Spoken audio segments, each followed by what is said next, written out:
উপদেষ্টা মোহাম্মদ ইউনূসকে আমি বলবো যে আপনি সেনাবাহিনীকে ক্ষমতা দিয়েছেন,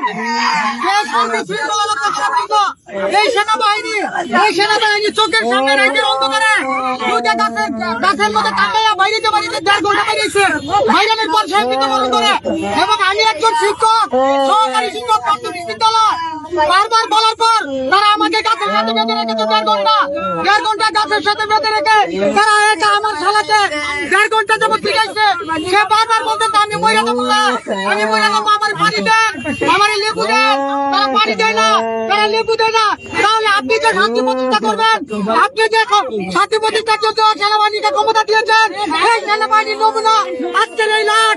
আমরা সেনাবাহিনীর বিচার চাই, সেনাবাহিনী এই সমস্ত সেনাবাহিনীর উত্তর চাই। এবং যদি দেশের সেনাবাহিনীকে কন্ট্রোল না করতে পারেন, আপনি ক্ষমতা ছেড়ে দেন। আপনাকে আমরা করি না।